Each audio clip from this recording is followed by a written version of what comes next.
आजकल सभी लोग जातियों में बटे हुए हैं, उन सभी को एक किया जाए और जो जाति की द्वेष भावना है उसको मिटाया जाए। स्वामी दीपांकर जी ने 1 साल पहले एक पदयात्रा शुरू की थी और आज उस पदयात्रा को 1 साल पूरे हो गए। हमारे साथ स्वामी दीपांकर जी हैं। स्वामी जी, इस पदयात्रा में आपको कितनी चुनौतियों का सामना करना पड़ा? कितने लोग आपके साथ जुड़े और अभी और आगे कितना ये जो एक मंच पे लाने वाला जो कार्यक्रम है आपका कितना चलने वाला है? मैं शायद समझता हूँ शक्ति भाई, मैं पहला सन्यासी हूँ जिन्हें लोगों का इतना प्यार मिला। अच्छा, बहुत कम लोगों को मिलता है। अधिकांश लोग भिक्षा में दाल आटा चीनी चावल मांग लेते हैं। मैंने उनसे एकता और यूनिटी मांगी और उन्होंने दिया।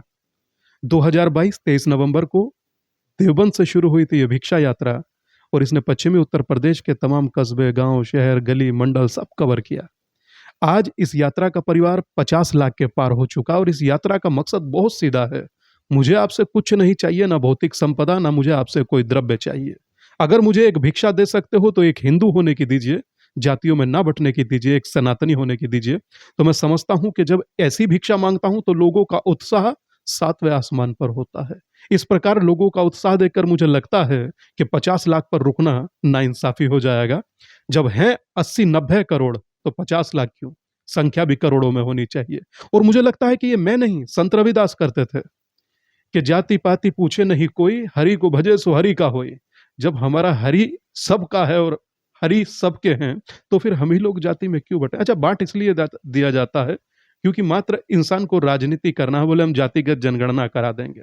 बिहार में जातीय गणना हुआ, इसी प्रकार जातीय गणना का एक मुझे लगता है कि लॉलीपॉप समाज के हाथ में पकड़ा देते हैं, बांट देते हैं।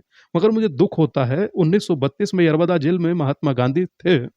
उन्हें पता लगा कि अंग्रेजों ने कम्युनल अवार्ड की घोषणा किया, वो उस समय धरने पर बैठ गए, बोले देश को जातियों में नहीं बंटने दूंगा।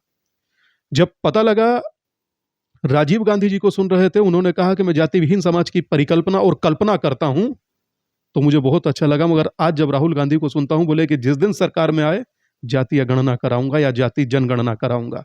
मुझे दुख होता है कि महात्मा गांधी और राजीव गांधी क्या चाहते थे कि समाज एक हो, और राहुल गांधी चाहते हैं कि मैं जातियों में समाज को बांट दूं। तो मैं समझता हूं कि जितना हम लोग एक होंगे, सोनामी के जैसे वेग होंगे। हाँ, जब हम बट जाते हैं, हर गली नुक्कड़ पर कट जाते हैं और उसके कहने के बहुत सारे प्रमाण हमारे सामने हैं। अगर हम एक ही थे तो कश्मीर छोड़ते क्यों? हम एक ही होते तो नूह में हमारे साथ दंगाई और गुंडाई होती क्यों? मगर मैं समझता हूं कि भिक्षा यात्रा सबको जोड़ने की है, सबको एक करने की है। और जब महात्मा गांधी अनशन कर कर अनुच्छेद 17 ला सकते हैं, तो स्वामी दीपांकर भी पदयात्रा कर कर अपनों को जोड़कर कम से कम एक फॉर्म में कॉलम तो ला ही सकता है कि इसमें अब हम हिंदू लिख सकते हैं, जाति लिखने की आवश्यकता नहीं। और मैं समझता हूं कि चुनौती से कहता हूं, आपके जितने दर्शक हैं देखें, किसी एक धर्म ग्रंथ में जाति का जिक्र नहीं और उसके बाद जातियों में समूचा समाज बटा हुआ। राष्ट्र एक शब्द होता है और दूसरा शब्द कास्ट होता है। जब कास्ट की बात करता हूं, पढ़ता हूं, तो कास्ट पुर्तगीज भाषा से लिया गया शब्द है, सनातन और हिंदुओं का शब्द भी नहीं है। मगर एक चीज आपको दिखाना चाहता हूं, ये कुछ लोगों ने अपने आप से एफिडेविट भेजे हैं। ये बहुत हालांकि कम उठा रहा हूं, ऐसे कम से कम नहीं तो हजारों एफिडेविट के बंडल मेरे आश्रम में रखे हैं। ये कार में रखे थे इसलिए निकाल कर रखा कि आप आओगे तो दिखाऊंगा कि लोग अपने आप से विद नोटरी करा करके आपको ये एफिडेविट दे रहे हैं कि जातियों में नहीं बटूंगा, हिंदू होकर रहूंगा और ना ही बटने दूंगा, क्योंकि मुझे अपने हिंदू होने पर गर्व है। मैं समझता हूं जब ऋषि सोनक को अपने हिंदू होने पर गर्व हो सकता है और वो अपने आपको प्राउड हिंदू कह सकता, अमेरिका में राष्ट्रपति पद की उम्मीदवार तुलसी गबार्ड स्वयं को प्राउड हिंदू कह सकती है। स्वर्गीय प्रधानमंत्री अटल बिहारी वाजपेयी तो कहा करते थे, हिंदू तन मन, हिंदू जीवन, रग रग हिंदू मेरा परिचय।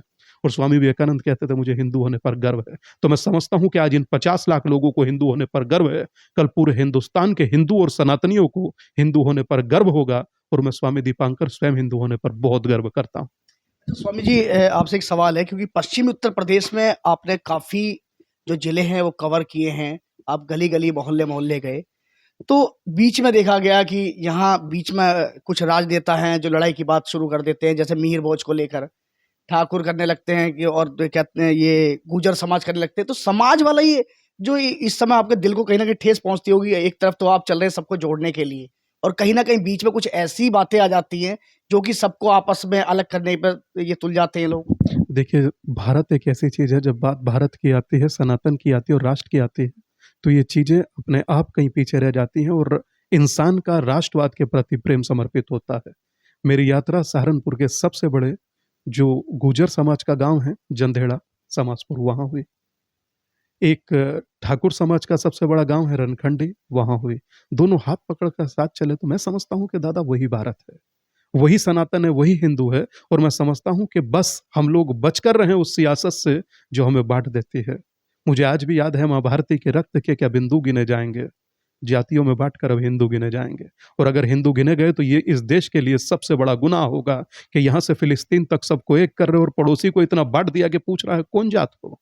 अगर लोगों के कल्याण की कामना और भावना करनी है तो हालात देखकर कीजिए ना दादा, जात देखकर काहे करते हैं। और मैं समझता हूं कि जिस प्रकार की परिस्थिति आज है, ये भिक्षा यात्रा ऐतिहासिक भी होगी, इतिहास भी रचेगी स्वयं को एक करने का। और जब डॉक्टर बी.आर. अम्बेडकर चाहते थे कि जातिवाद समाप्त हो, राम मनोहर लोहिया चाहते थे जातिवाद समाप्त हो, तो मैं तो उन्हीं की कार्यशैली और कार्यकारी को आगे बढ़ा रहा हूं, उन्हीं के कार्य को आगे बढ़ा रहा हूं। मैं समझता हूं कि समाज एक होगा, संगठित होगा, और जैसा उत्साह इसके परिणाम भविष्य में सार्थक देखने को मिलेंगे। पहले गाड़ियों के पीछे जाति लिखी होती थी, अब हिंदू लिखा होता है। पहले कावड़िया जब टी शर्ट पहनकर जाते थे कावड़ लेने, आज 17-18 लाख कावड़ियाओं की टी शर्ट पर हिंदू लिखा होता है। तो मैं समझ सकता हूं कि जब बात हिंदू की आती है तो सिंधु अपने आप एक हो जाता है। अच्छा, आपसे एक आखिरी सवाल ये है कि जिस तरह आप बिहार भी आप मन बना रहे हैं कि बिहार में भी जाएंगे, लेकिन वहां तो जाति गणना भी करा दी नीतीश कुमार जी ने और कहा कि आगे भी जारी रहेगा। क्या कुछ अब वहां जाकर किस तरह आप वो जो द्वेष है मिटा पाएंगे आप? देखिए, मैं समझता हूँ कि हिंदू को मात्र बांटा जाता है, बाकी जाति गणना तो क्या है वो भी सब जानते हैं। अच्छा बताइए, इस देश में कितने कैथोलिक, कितने रोमन, कितने प्रोटेस्टेंट हैं, कितने डैकलेस हैं?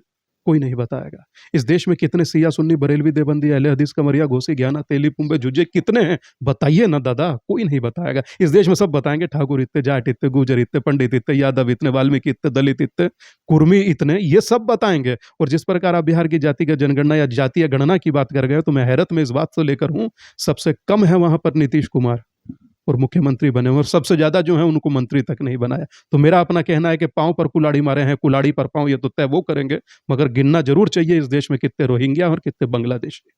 गिनना जरूर चाहिए इस देश में बाकी लोगों को भी, वो आपने आज तक नहीं गिना, मगर हिंदुओं को बांट कर। और 2 अक्टूबर महात्मा गांधी के उस दिन में कागज लहरा रहे हैं कि हमने बांट दिया, वही 2 अक्टूबर था।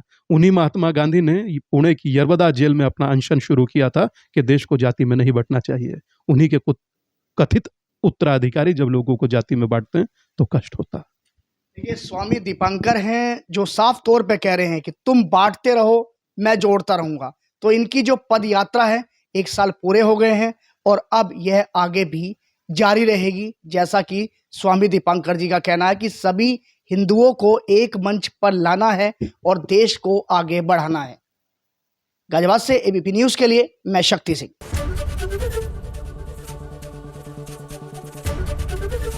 एबीपी गंगा, खबर आपकी, जुबान आपकी।